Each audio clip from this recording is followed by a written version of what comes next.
Hello and welcome to part 4 of my WPL C34KM build video. Now in the previous video I'd completed the chassis and now I've started to install the electrics. Now during the build I'd already put in the motor and the servo, so all I had to do was put in a receiver and the ESC. Now this is the ESC that I've used. It's a great little ESC, it's 20 amps, and the beauty of these is they're nice and small and nice and flat, so they can fit under the bonnet without any problems. Now another thing I've done that you may have noticed is I put some black gaffer tape over the top of the ESC. Now the reason I've done that is because there's a red LED and that shines very brightly through the plastic of the bonnet. Now I've changed the plug on the ESC to an XT60 because that's what I use, and for the sake of this video I've put this part of the body onto the chassis just for the battery to sit in for the test run.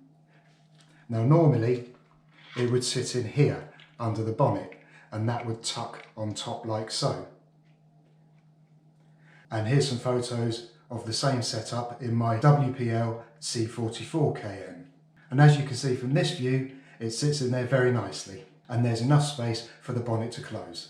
Okay, let's turn it on and give it a little test run.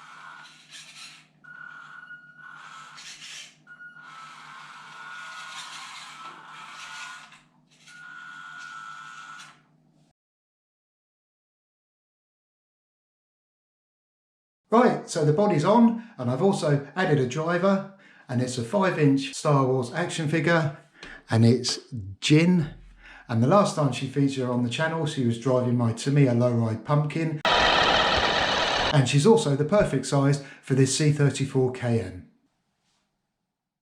I would just like to say thank you very much if you've been watching this build series, and I shall leave you with a look around the car and a test run in the woods.